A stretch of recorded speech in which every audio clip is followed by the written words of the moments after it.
If you've ever walked through a school at night, you know how creepy it feels. I slung my jacket over my shoulders as I slipped out of the clubroom.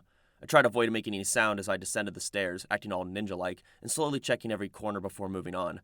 That really tired me out mentally. I still didn't know when or where this North High was, but I knew I couldn't be seen by a teacher on night watch. I wouldn't be able to explain myself. But I'm the one who needs an explanation. The humid air had me sweating as I made my way through the building before I finally reached the entrance. What's gonna happen now? And with that, I opened my shoe locker to find that it contained someone else's shoes. They certainly weren't mine. I immediately dismissed the possibility that someone had placed these shoes in the wrong locker. It was the middle of summer. I had been sent to a different space-time. My mind was able to connect the dots. In this world or time, this shoe locker was someone else's, not mine. I wasn't as surprised as I should have been, either because I'd grown accustomed to the weird stuff happening or because I was numb after everything I'd been through. Guess I don't have a choice. I didn't have time to gripe about how lame I would work if I went outside wearing indoor shoes. I needed to get out of the school building.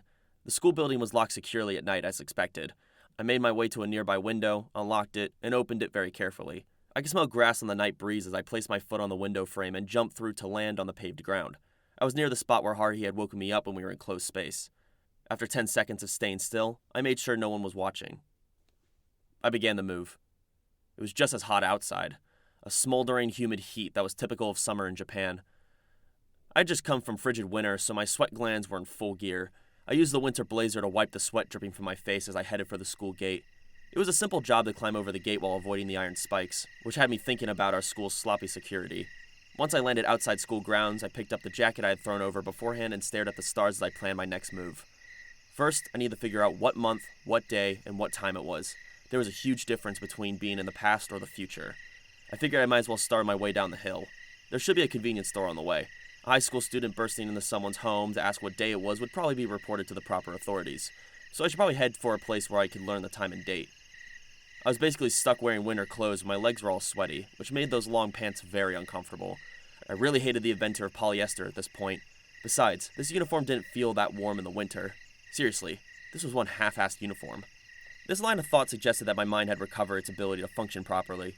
Personally, I prefer fanning myself in the summer heat as I gripe to waiting in the winter chill for spring to come. Besides, my first summer as a high school student had been a memorable one.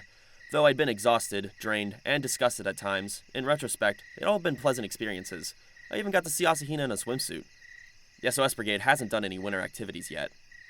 I spent the 15-minute descent thinking about how a hot pot might have tasted before I finally spotted the light I'd been looking for.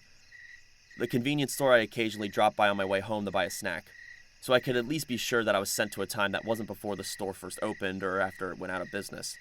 I impatiently waited for the automatic doors to slide open, and as soon as I stepped inside, I looked up at the wall. It took a while to get used to the feel of air conditioning. In the meantime, I stared at the analog clock on the wall. 8:30. Well, p.m., obviously, since it was night. What about the date then? What year, month, and day was it? An assortment of newspapers was on display before the counter. Anyone would do. I pulled out a sports paper that happened to be in front and spread it open super fast. I didn't care about headlines. I'm pretty sure that even a shameless tabloid wouldn't be printed with a fake date at the top of the page. My eyes darted around before locking on a spot, which was when I saw it. A set of identical numbers universally considered to be lucky. From what year? I carefully checked the number on the paper. The guy behind the counter was giving me an irritated look. I did not care. I kept rechecking the 4-digit number. I subtracted the year on the sports paper from the year of the December I'd just come from. Simple arithmetic. A child could do it. So that's how it is, Nagato. I looked up from the newspaper and sighed deeply as I looked up at the ceiling. Tanabata. July 7th, 3 years ago. On the Tanabata this year, which was rather rhapsodic, we had finished writing our wishes on our cards, and afterward Asahina invited me to travel back in time with her to this moment. I was then reunited with the adult version of Asahina and directed the head to East Middle School at night. That was where I ran into a 7th grade Haruhi plastered to the school gate and found myself drawing a message to outer space with lime on the school grounds. After that, the high school Asahina, small, lost her TPDD, which was something like a time machine, so I took her to Nagato's apartment, where the two of us were put to sleep for 3 years and returned to our original time. Which means that this was simpler than subtraction. I just had to remember what I could. Yeah, I finally had what I needed. The circumstances necessary for returning this crazy world to the way it had been. I mean, right? My legs weren't shaking because of fear. That's right. They were shaking with excitement. 3 years ago, Tanabata, East Middle, pictograph, John Smith. I went through the various factors in my mind before finally reaching a conclusion.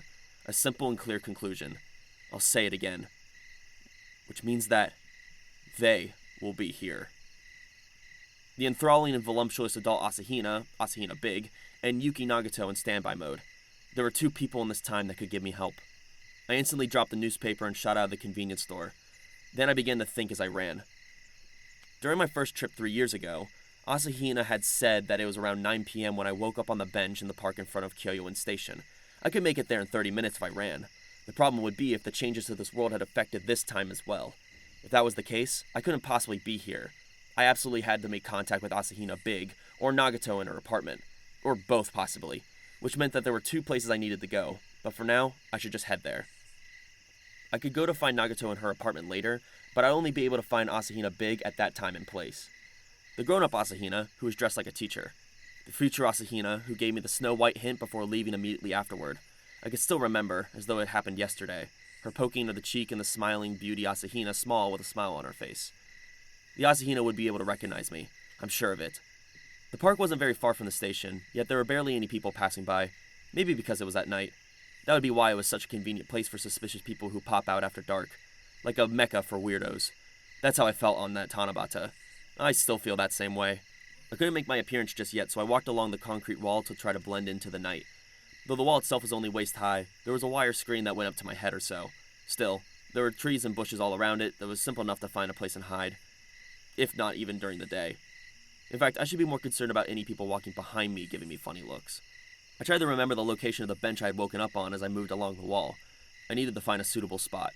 It was almost 9 p.m. I was literally peeping through the cracks, I guess. I stuck my head through the bushes to find the scene I'd been searching for.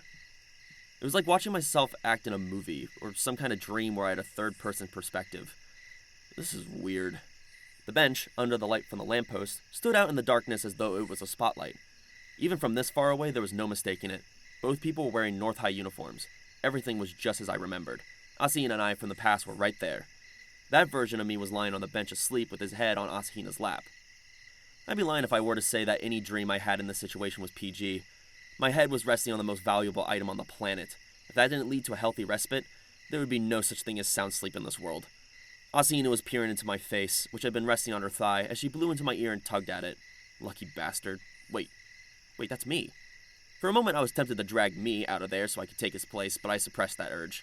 I hadn't run into a different me at that time. In that case, we'd have a little paradox on our hands if I were to run out there right now, I think. In any case, there wasn't any reason for me to screw up the space-time continuum any further than I've already have. I restrained the body's contempt to move against my will as I continued to play a peeping Tom, or voyeur to be more concise. My ability to control myself under these bizarre circumstances spoke well of my character, relatively. I felt like bragging that to someone. And with that in mind, I continued my observation when Asahina's lips moved like she was saying something, and I twitched slightly before sitting up. I couldn't hear their voices from my location, but I could still remember. Asahina just asked if I was awake. Asahina and I appeared to be engaged in small talk, but soon enough Asahina leaned over with the side of her body coming to rest on me with a soft plop. The bushes behind the bench rustled and that person came out. I could never forget the long-sleeved white blouse and tight, deep blue miniskirt that made her look like a teacher. Around the end of May, she had used the letter to set up the meeting and give me a Snow White hint.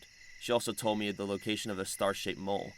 And on this day, Tanabata, she put Asahina small to sleep and instructed me to go to Haruhi before turning and leaving. The adult version of Asahina. Her height and body had developed a few more years. An Asahina who came from the future beyond the first Asahina's future. We'll call her Asahina Big. She looked the same as she had then. This was the verification I needed. It was on that Tanabata day 3 years ago. Everything was as I remembered. Asahina Big said a few words to me before squatting down to poke Asahina small in the cheek and gently pat her back. Then she stood back up and turned to me to say something. It was her role to guide you to this point. It is my role to guide you from here on. What's going on here, blah, blah, blah. That's kind of how the conversation went. I stood dumbfounded as Asahina Big finished what she needed to say and began walking out of the park without any sign of reluctance. She made her exit from the illuminated spot. For the first time, I noticed that she was heading for the park exit on the opposite side from East Middle. I was still spaced out, staring down at the face of the sleeping beauty Asahina small, while appearing to be lost in thought. After a few seconds of trying to remember what I'd been thinking about, I gave up on jogging through my memory. I couldn't afford to lose sight of Asahina Big. I moved from my hiding spot and hurried out of the park. There was no longer any need to hide because I never saw me when I was me in this situation. The me of this time never saw another me from a different time. Of course, the past me would never imagine how my space-time would go to hell. I ran off without another look back at the me who was so focused on the Asahina behind him that he couldn't think about anything else. It makes sense, trust me.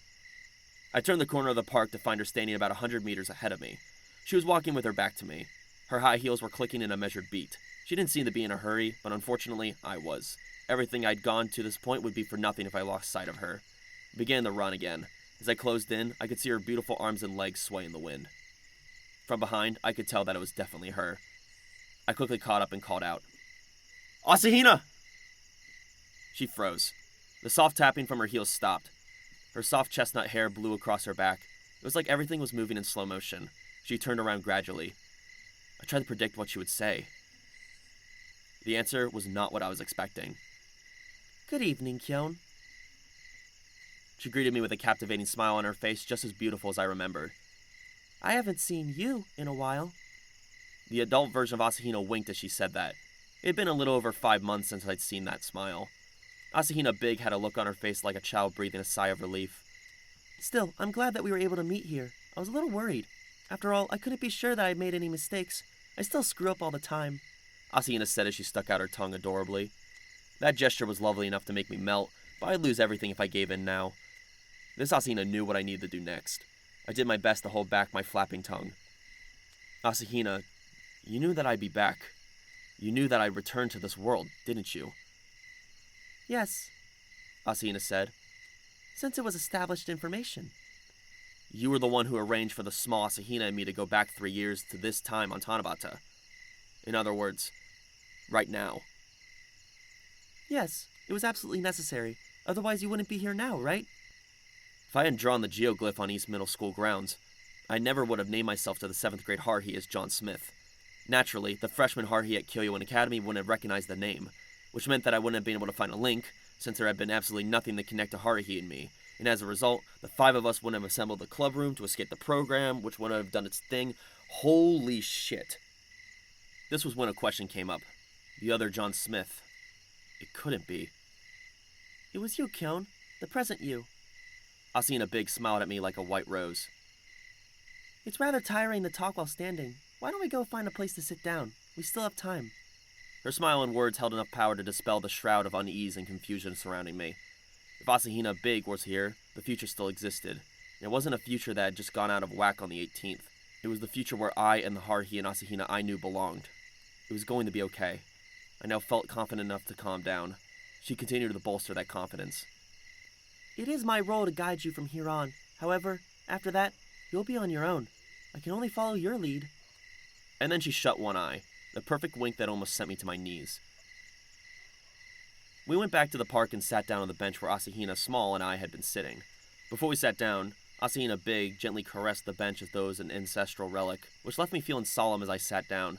The bench was still warm, the warmth from Asahina and me who had traveled back 3 years in time 5 months ago. I immediately broke the silence. "So what's up with the flow of time? I can't understand how this Tanabata is connected to the time I just came from, or else I wouldn't have made it here. In that case, Asahina, would that mean that your future is also connected to that altered time?" "I can't give you any details." Figured as much. It was probably classified information. "Not this time." Asahina Big shook her head. "I want to be able to explain it in a way that you can understand. Our space-time continuum theory is based on a unique concept. I want to be able to convey the idea through words.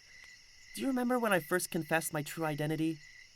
I recalled the shocking revelation by the cherry blossom trees along the river when Asahina, who I thought to be an adorable upperclassman, declared that she was from the future. "My explanation didn't make much sense, did it? That's the best I can do. I'll only confuse you if I try." Asahina Big tapped herself on the side of the head with her fist as she winked. Every little gesture she made felt so sensual. "A concept can't be explained through words when the necessary terms don't exist yet. Do you understand?" How could I? My head was spinning as Asahina spoke to me as if she were trying to teach a preschooler differential equations. "Uh-huh. Still, you'll understand soon enough, I'm sure. That's all I can say for now." I'll understand soon enough. Pretty sure that someone else said something similar to that before summer vacation. Right. Nagato said something along those lines. Wait. A flash of electricity ran through my synapses as I replied. Before summer vacation. The stuff that Nagato mentioned during the incident with the cave cricket, about how computers in the future weren't anything like the ones now. Was that... Ah, a sharp observation. You still remember. The system in our time that serves as a computer or network does not rely on any material substance. It exists within our minds in an abstract form. The TPDD is also that way. So the thing she lost was supposed to be impossible to lose. So is that a time machine? Time-plane destroy device. Shouldn't that be classified information? Yes, it was for me back then. The restrictions on me are slightly more relaxed now, since I've worked very hard to come this far. Asahina puffed up her chest, which almost sent a button flying off her blouse. Her physically impossible body proportions were impressed on me in a beguiling fashion, but unfortunately my mind was unable to find optical refuge in that sight. I asked, what was the cause? I understand the future I had been in had changed, but when did it change? It would be better to ask Nagato in this time period for the details, but I can tell you one thing. Your time plane was altered 3 years from now, on the morning of December 18th. That would be 2 days ago for me. Alteration to the time plane, huh? Which meant that... I tried to remember the 2 interpretations Koizumi had come up with. I guess that the one that didn't involve parallel worlds was correct. Yes, STC data.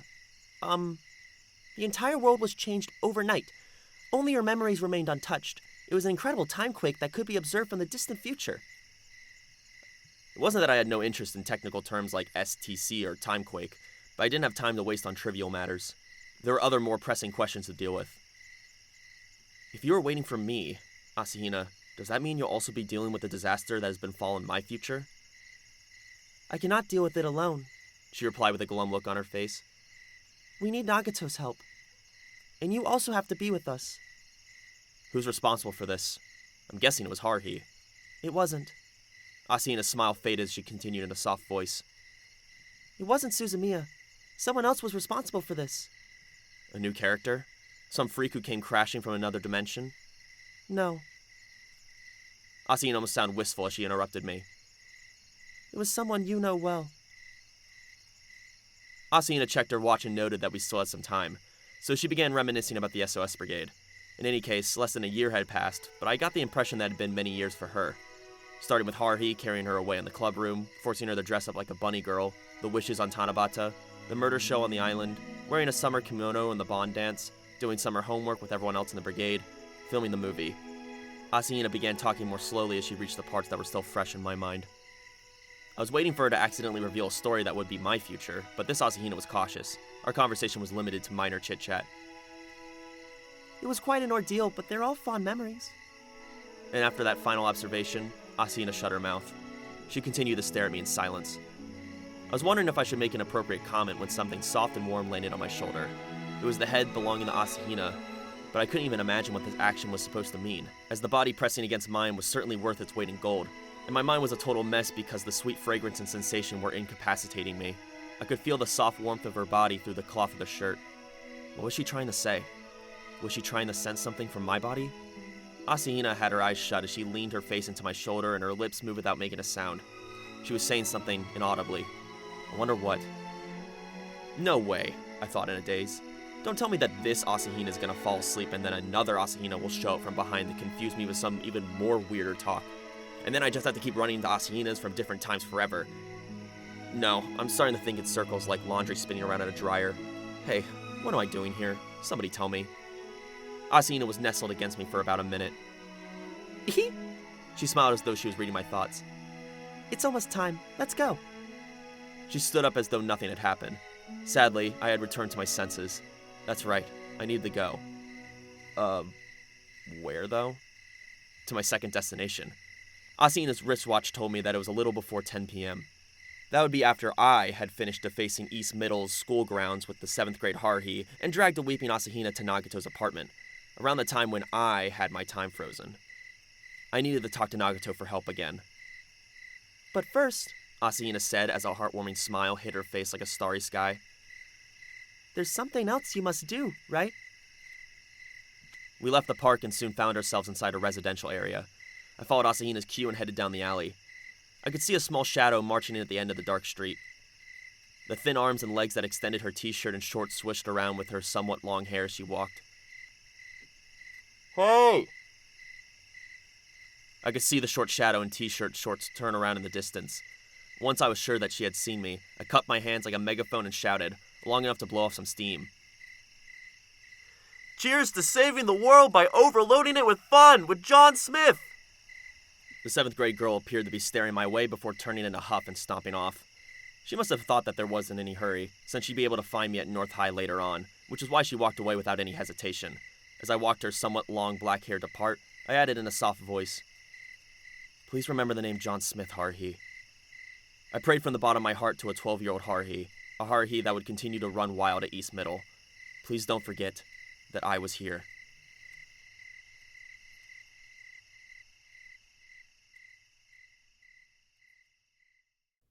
I could probably have made my way to the fancy apartment blindfolded, since I'd practically memorized the path by now.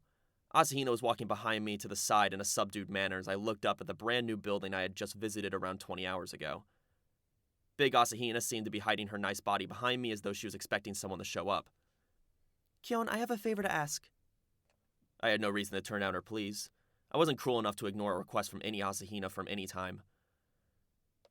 Sorry, I'm still uncomfortable around Nagato. Right. Small Asahina was acting the same way when we came here last time. Haruhi aside, Koizumi was the only one who was able to conduct himself in a neutral manner around aliens and time travelers. Well, I can understand how you feel. I tried to sound considerate as I entered 708 into the keypad and pressed the button to ring the bell. After a few seconds, I heard a click over the intercom. I was greeted by a duet of wordless and soundless. "Nagato, it's me. Sorry, it's a little hard to explain, but I'm back from the future. Asin is also here.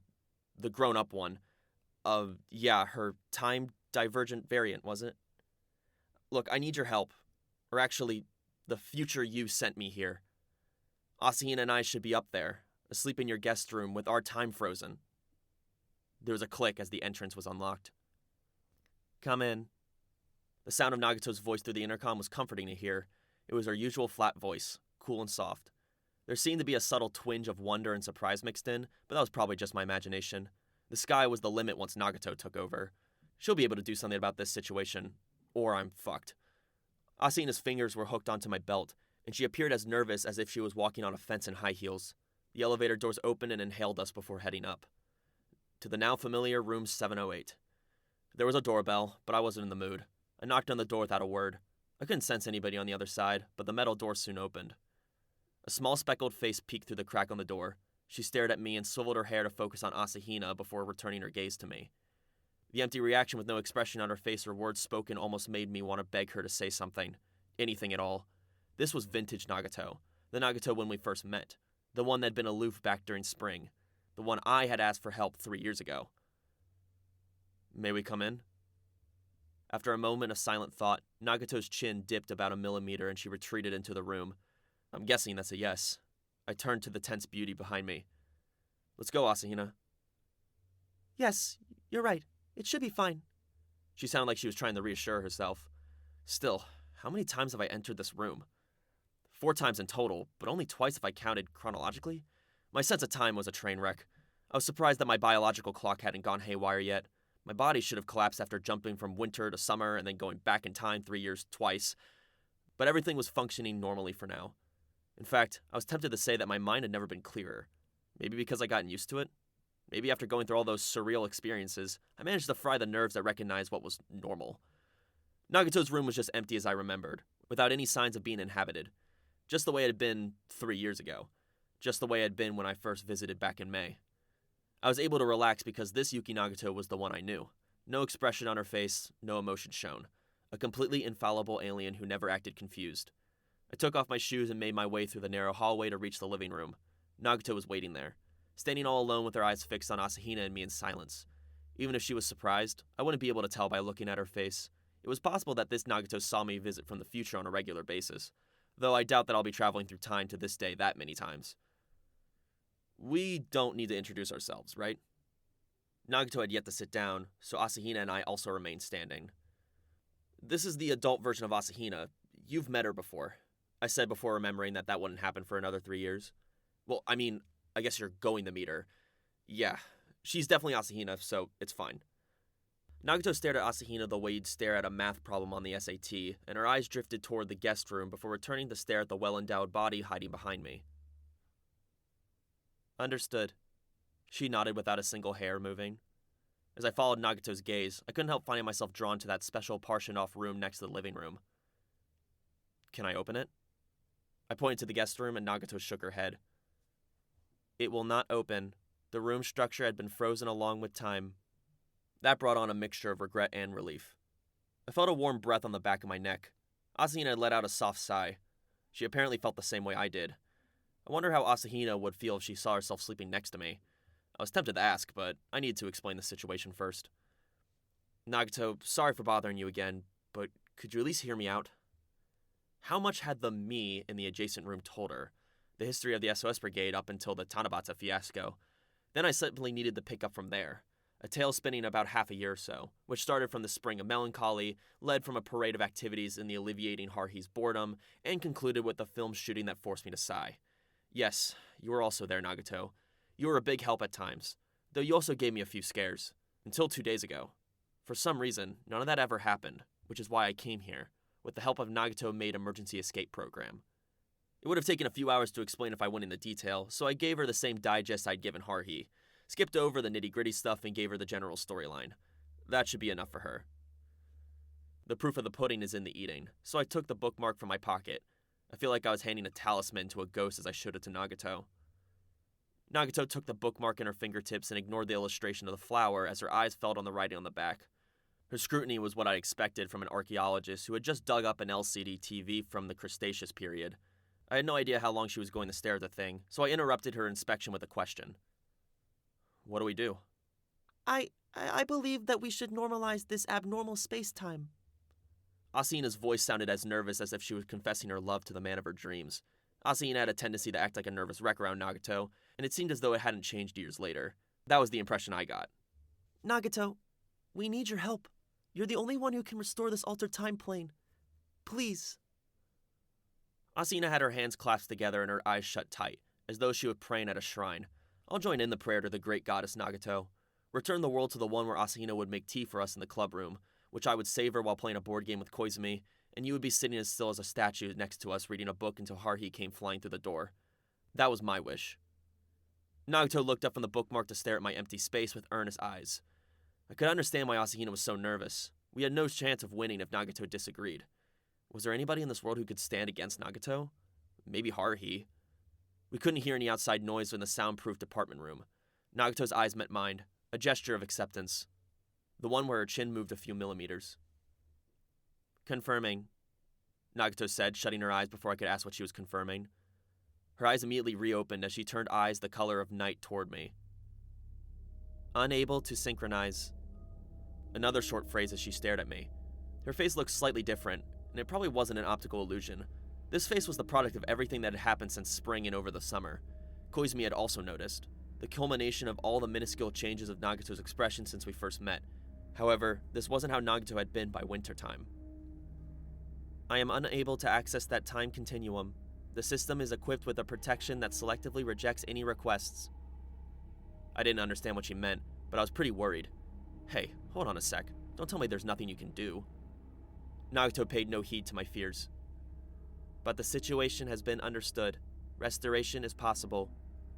She slowly traced the words on a bookmark with her finger, and then she began to explain in a voice that sounded like a newly accumulating snowfall.